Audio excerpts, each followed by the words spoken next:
कैलाशनाथ भगवान शिव कैलाश में अपने आसन पर बैठकर ध्यान कर रहे थे। देवी पार्वती मिट्टी का दीपक बना रही थीं।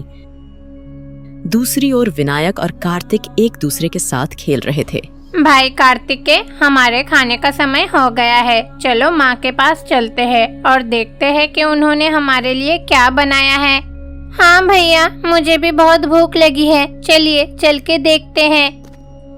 इस प्रकार विनायक और कार्तिक देवी पार्वती के पास जाते हैं। माँ, आप क्या कर रही हो? माँ, हमें बहुत भूख लगी है। आज आपने हमारे लिए क्या बनाया है? बच्चों, आज मैंने खाना तो नहीं बनाया है क्योंकि आज कार्तिक सोमवार है। सबसे पहले मैं पूजा करूंगी, उसके बाद ही खाना बनाऊंगी। इसीलिए तो देखो मिट्टी से दीपक बना रही हूँ। माँ, कार्तिक के सोमवार ये क्या होता है? और आज आपने खाना क्यों नहीं बनाया? हम लोगों को बहुत भूख लगी है। अब हम लोग क्या करें? देखो विनायक, मैंने तो आपसे हमेशा कहा है ना कि कार्तिक का महीना सभी महीनों से सबसे महत्वपूर्ण होता है और इसी कार्तिक महीना में आखिरी सोमवार और भी अधिक महत्वपूर्ण होता है। और ये एक सोमवार को बर्बाद करके हम जीवन में बहुत कुछ खो देते हैं, समझे बच्चों? इसीलिए पूजा करते हैं। इसका मतलब है कि माँ, आज आपको उपवास करना है? हाँ बेटा, शाम को नक्षत्र दर्शन करने के बाद ही भोजन कर सकते हैं। उससे पहले भोजन नहीं खा सकते बच्चों। माँ, इस कार्तिक महीने में ऐसा नियम किसने बनाया है? बताइए ना। हाँ माँ, मेरे मन में भी बहुत सारे प्रश्न हैं। आप कुछ भी करके इस कार्तिक महीने के बारे में हमें बताइए। कार्तिक महीने में किए जाने वाले अनुष्ठानों के बारे में भी बताइए। बच्चों के पूछने पर देवी पार्वती ने कार्तिक महीने की विशेषता के साथ साथ कार्तिक सोमवार व्रत के गुणों के बारे में बताया। बच्चों, ये कार्तिक का महीना बहुत ही कीमती है। यदि आप ध्यान दें तो पूरा महीना बहुत ही अंधकारमय है। सुनो बच्चों, अंधेरा होने पर हम क्या करते हैं? दीपक जलाते हैं। इस महीने में भगवान के नाम पर दीपक जलाने से पुण्य मिलता है। ओह अच्छा, तो ये बात है। लेकिन माँ, उपवास के बारे में बताइए। देखो, बहुत से लोग सोचते हैं कि कार्तिक महीना का मतलब केवल उपवास करना है। वास्तव में उपवास भोजन से परहेज नहीं है, बल्कि भगवान के करीब होना है। अगर हम भगवान की सेवा में भोजन भी त्याग देते हैं तो ये उपवास बन जाता है। भगवान परमेश्वर हमेशा हमारे साथ साथ पृथ्वी पर रहे सभी लोगों की कई तरह से मदद करते हैं। इसीलिए ऐसे भगवान की एक दिन पूजा करना और उनकी सेवा में एक दिन बिताना उनके प्रति आभार व्यक्त करने जैसा होता है। इसीलिए कार्तिक महीना के सोमवार को उपवास करके भगवान की पूजा करनी चाहिए। माँ, हम भी इस कार्तिक सोमवार को उपवास करेंगे। अगर हम उपवास के अलावा कुछ और करेंगे तो हमें भी परमेश्वर मिलेगी।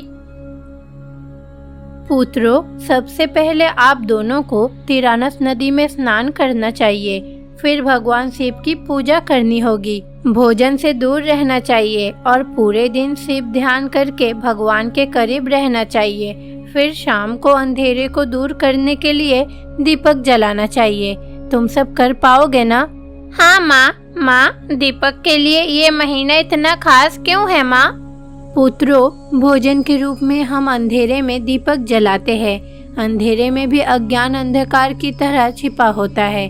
भगवान के सामने दीपक जलाने से हमें अपना अज्ञान दूर होता है और ज्ञान मिलता है।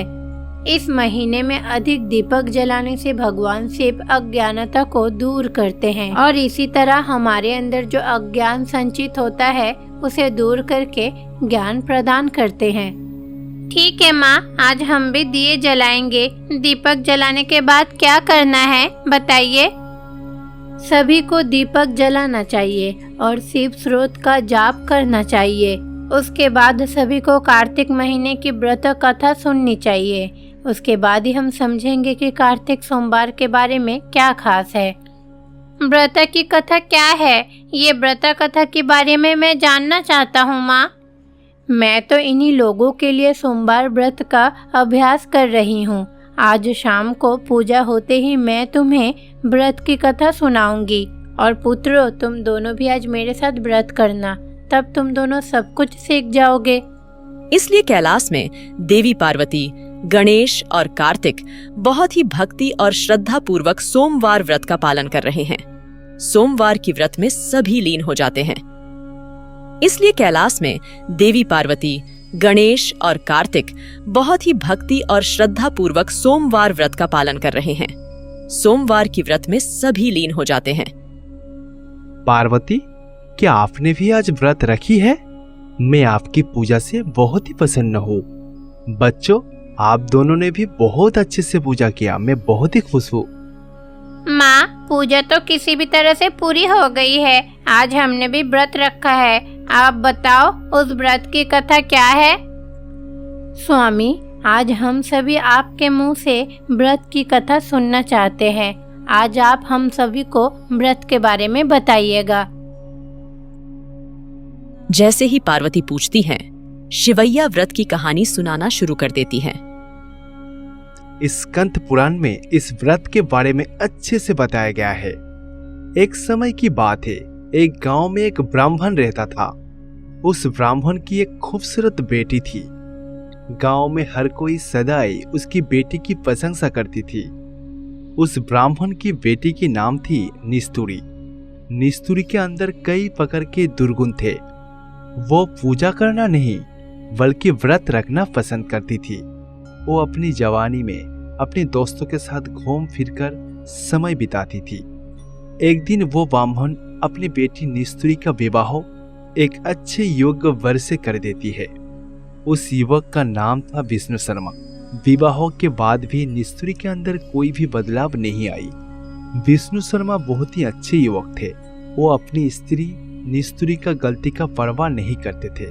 निस्तुरी जो भी गलती करते थे, विष्णु शर्मा उसे एक भी शब्द नहीं बोलते थे। और उसके बाद क्या हुआ? ऐसे ही कुछ समय बीत जाने के बाद विष्णु शर्मा के माता पिता निस्तुरी को घर छोड़ने की आदेश देते हैं। लेकिन निस्तुरी उसकी माता पिता के बात नहीं सुनी। इसलिए विष्णु शर्मा के माता पिता स्वयं अपने घर छोड़कर चला गया।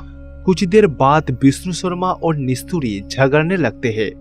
निस्तुरी अपनी पति विष्णु शर्मा को पत्थर से मारकर कुएं में फेंककर उसकी हत्या कर देती है। क्या उसने अपना पति को मार डाला? मारना तो बहुत बड़ी पाप है न पिताजी। हाँ, इसलिए भूलोकवासी स्वतंत्रों के बारे में भ्रमित है और हमेशा ही ऐसे ही पाप करते रहते हैं। अपने पति को मारने के बाद भी उसमें कोई भी बदलाव नहीं आई। वो अभी भी अपनी इच्छा अनुसार इधर उधर भटकती रहती है। इस तरह से कुछ वर्षों में ही वो बूढ़ी हो जाती है। गांव में सभी के साथ झगड़ा करते रहते हैं, इसलिए सभी लोग उन पर हंसते हैं। अरे, ये है असली बुद्धि। क्या कोई ऐसा करता है जिसका काम दूसरों के झगड़ों को रोकना और झगड़े पैदा करना हो? वो अपनी हंसी खुशी जिंदगी बर्बाद करके अपनी आंसू बहाती है। फिर वो कुछ ही दिनों में कुष्ठ रोग से मर जाती है। उसकी मृत्यु के बाद यमराज आते हैं और उसे नरक में ले जाते हैं। नरक में उसे जलती हुई काठ में बांधकर बहुत पीटा जाती है। उसे तरह तरह का यातना दिया जाता है। उसकी पाप के कारण फिर उसे पीटा जाती है। उसने सारे पाप किए हैं और उसे ऐसी सजा कैसे नहीं मिलेगी? फिर क्या हुआ पिताजी? नरक में इतनी सजा भुगतने के बाद फिर से उसकी पुनर्जन्म होती है। इस बार वो कोई मनुष्य के रूप में नहीं, आवारा कुत्ते के रूप में जन्म लेती है। उचित कर्म नहीं करने पर ऐसा ही जन्म मिलेगा। कुत्ते के रूप में जन्म लेने वाली उस महिला को सोमवार के दिन बहुत सारे कठिनाई की सामना करना पड़ेगी। वो भूखा प्यासा हर घर में भटकती रहेगी, पर उसे कहीं पर भी भोजन नहीं मिलती है। वो गांव में घूमते समय उसे एक ब्राह्मण का घर दिख जाती है। उस घर में एक सदाचारी ब्राह्मण था। वो ब्राह्मण उस दिन व्रत रखा था और शाम के भोजन के लिए अपने हाथों से भोजन तैयार कर रहा था। उसके घर में खाना देखकर वो कुत्ता बिना रुके उसके घर में चला गया और वो सारा खाना खा लिया।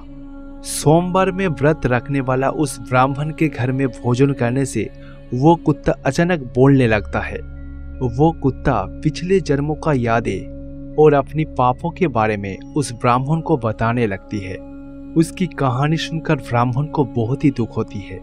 उसके बाद वो ब्राह्मण अपने सोमवार की व्रत का फल उस कुत्ते को डाल देते हैं और जब वो कुत्ते को व्रत का फल मिलती है वो कुत्ता अप्सरा बनकर स्वर्ग में जाती है।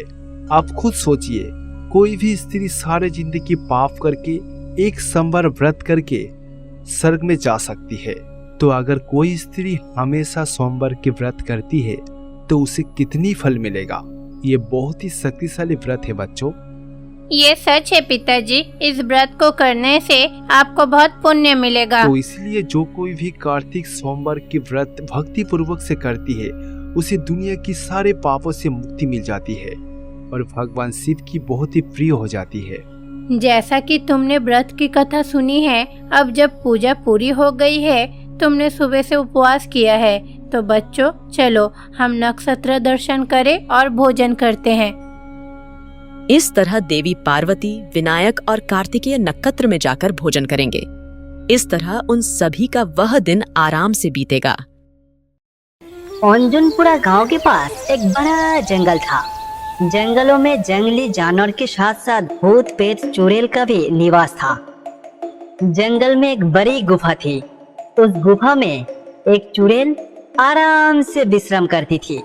जब मैं जीवित थी तो बहुत कठिनाइयाँ थी, अब मुझे कोई दर्द नहीं होता। जो मिलता है उसे खाकर मजे कर रही हूँ। मुझे हमेशा ऐसे ही रहना है। जलोजा चुड़ैल इसी तरह उस गुफा में आराम से विश्राम कर रही थी। तभी अचानक बेताल की मूर्ति से शब्द सुनाई देती है, खतरा है, खतरा है। इस तरह से बेताल की मूर्ति संकेत दे रहा था। उसके बाद वो चुड़ैल बिस्तर से उठकर बेताल की मूर्ति के पास दौड़ती है। खतरा क्या है? क्या होने वाला है बेतला? कृपया मुझे खतरे से बचाए। मुझे बताए कि असली खतरा क्या है। कुछ ही दिनों में युद्ध होने वाला है। कई भूत प्रेत आप पर हमला करेगी क्योंकि आप उन सभी से नहीं लड़ पाओगी। आप ज्यादा शक्तिशाली नहीं हो। तुरंत यहाँ से भाग जाओ। अगर मैं भाग जाऊं तो क्या होगा? मुझे बताओ, अगर मैं भाग जाऊंगी तो खतरा मुझे छोड़ देगा? कृपया मुझे इस खतरे से बाहर निकलने का रास्ता बताइए।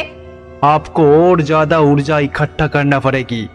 आपके पास जो शक्ति है वो पर्याप्त नहीं है। आपको और ऊर्जा प्राप्त करने की आवश्यकता है। आपको महाबली देनी होगी। महाबली? ये क्या है? आपको ठीक 9 दिनों के अंदर 9 लोगों की बलि देनी होगी। पास में जो गांव है उस गांव में जाओ। उस गांव में जाकर हर रात एक आदमी को मेरे पास लेकर आओ। इसी तरह अगले 9 दिनों तक मेरे सामने बलि चढ़ाओ। ये करने से मैं आपको शक्ति प्रदान करूंगा। बेताल की ऐसी बात सुनकर जलजा डायन उसकी बात पर सहमत हो जाती है।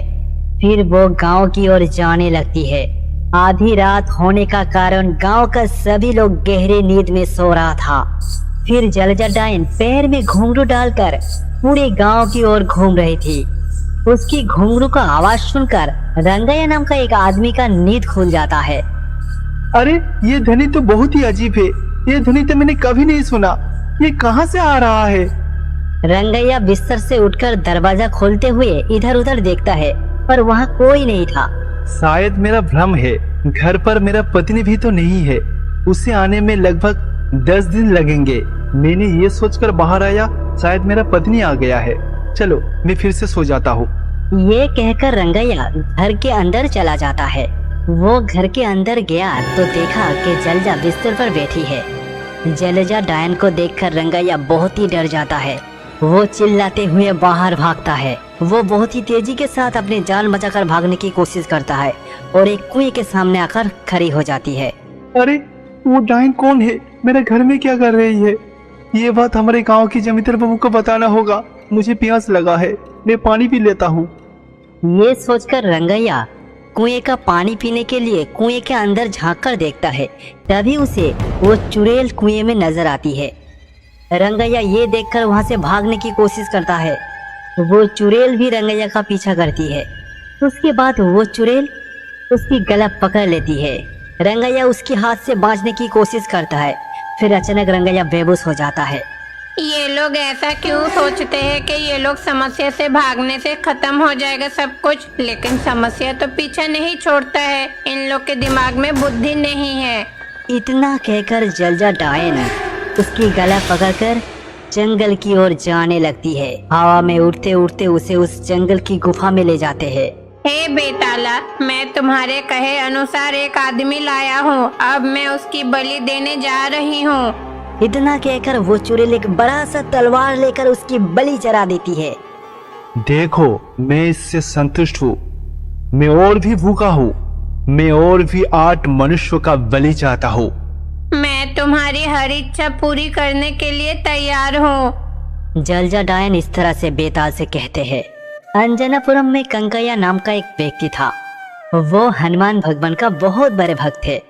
वो प्रतिदिन हनुमान भगवान का पूजा करता था। कंकैया मीतो रंगैया के बहुत अच्छे दोस्त थे। कंकैया पूजा समाप्त करके प्रसाद लेकर रंगैया के घर में जाता है। इस वक्त रंगैया के घर में तो इतने सारे लोग कभी नहीं होते। ये सारे लोग रंगैया के घर में क्या कर रहा है? ये सोचकर कंकैया रंगैया के घर में जाते हैं। रंगैया की पत्नी वही बैठकर रो रही थी। मेरे पति कल रात से लापता है। मैं घर से बाहर थी। आज सुबह जब घर आई तो देखा दरवाजा खुला है। मुझे लगा घर में जरूर चोर है, लेकिन सामान गायब नहीं हुआ है। मेरे पति गायब हो गए हैं। इस तरह से गौरी जोर जोर से रो रही थी। आसपास की पड़ोसी गौरी को सांत्वना दे रही थी। आश्चर्य की बात है, रंगैया आज तक मुझे बताया बिना कहीं नहीं जाता है। ये काम तो कोई चोरों का भी नहीं है, क्योंकि घर का सारा सामान सब कुछ ठीक ठाक है, पर केवल रंगैया ही गायब है। इसका पीछे कुछ न कुछ रहस्य तो जरूर है। उसके बाद कंकैया हनुमान भगवान की पूजा का जो प्रसाद लाया था वो गौरी को देती है। कंकैया भी उसे सांत्वना देकर वहां से घर चला जाता है। कंकैया अपने दोस्त रंगैया के बारे में हर वक्त सोचते रहते हैं। इसी तरह से रात हो जाती है। रात में फिर से जलजा डायन गांव में प्रवेश करती है। इस बार वो गंगैया के घर में जाती है, जो गंगैया के घर में बगल में ही था। गंगैया अपनी पत्नी के साथ गहरी नींद में सोया था। क्या घर पे कोई है? तुरंत दरवाजा खोलो। उसके घर के पास जाकर वो डायन दरवाजा खटखटाने लगती है। गंगैया बिस्तर से उठकर बाहर दरवाजा खोलकर देखता है कि बाहर कोई नहीं है। अरे ये क्या है? आजकल तो मैं अधिक से ज्यादा सपना देख रहा हूँ। ऐसा लग रहा था कि जैसे सपने में कोई दरवाजा खटखटाया। मैं तो मूर्ख हूँ। मैं उठकर दरवाजा खोलकर देखने लगा। वो वापस अपने बिस्तर पर जाकर फिर से सो जाता है। कुछ देर बाद गंगैया को रोने की आवाज सुनाई देता है। वो नींद से जागकर देखता है कि बिस्तर पर उसका पत्नी नहीं है। अरे इस लक्ष्मी को क्या हुआ? इस समय वो कहाँ बैठकर रो रही है? गंगैया पूरे घर में अपने पत्नी को ढूंढते रहते हैं, पर उसकी पत्नी लक्ष्मी कहीं नजर नहीं आती। अरे क्या लक्ष्मी बाहर है? इस समय लक्ष्मी बाहर क्यों रो रही है? ये सोचकर गंगैया दरवाजा खोलने जाता है। दरवाजा खोलते ही उसे वो चुड़ैल दिखाई देता है। गंगैया चुड़ैल को देखकर बहुत ही डर जाता है।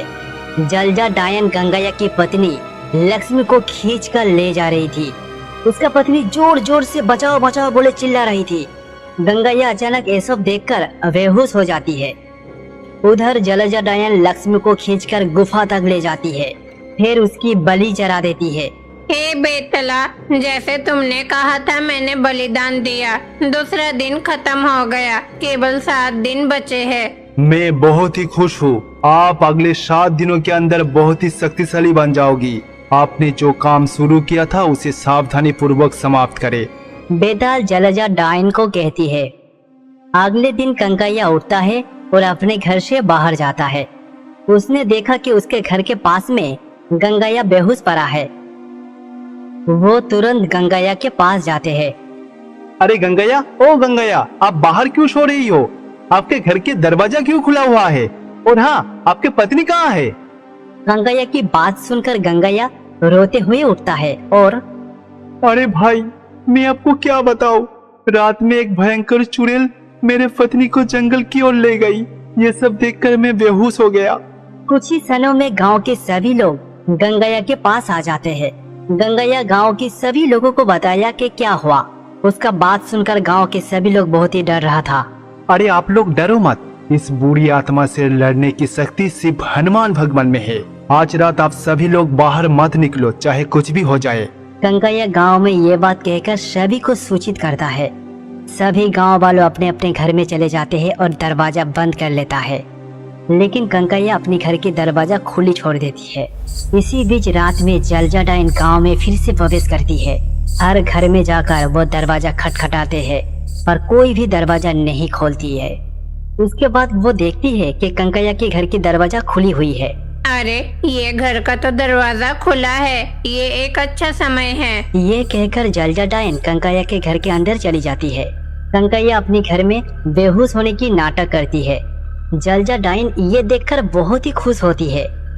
वो गंगैया को खींचते हुए उस गुफा तक ले जाती है। गुफा में ले जाने के बाद गंगैया जाग जाती है। गंगैया ये सब देखकर हनुमान चालीसा पाठ करना शुरू कर देता है। हे हनुमान भगवान, कृपया हमारे गांव के लोगों को बचाइए।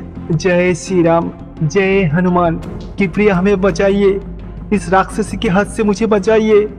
इस तरह से हनुमान चालीसा पाठ करने से हनुमान भगवान वहाँ प्रकट होते हैं। हनुमान भगवान अपने गदा से उस बेताल की मूर्ति को तोड़ देता है। उसके बाद उस गदा से चुड़ैल की सिर पर वार करते हैं। तुरंत ही जलजा डायन धरती के अंदर चली जाती है और उसकी समाप्ति हो जाती है। समय पर आके हमें बचाने के लिए आपको बहुत बहुत धन्यवाद। हमारे गांव को आपने एक बड़े खतरे से बचा लिया स्वामी। इसमें आपकी बुद्धिमत्ता बहुत ही बढ़िया है। आपने बहुत ही साहस के साथ यहाँ तक आया, फिर अपने हनुमान चालीसा पाठ करने के बाद मुझे बुलाया।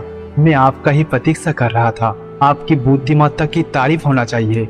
ऐसा कहकर हनुमान भगवान गंगैया की बहुत ही प्रशंसा करता है। तो गंगैया अपनी बुद्धिमत्ता से अपनी गांव का समस्या का समाधान करता है।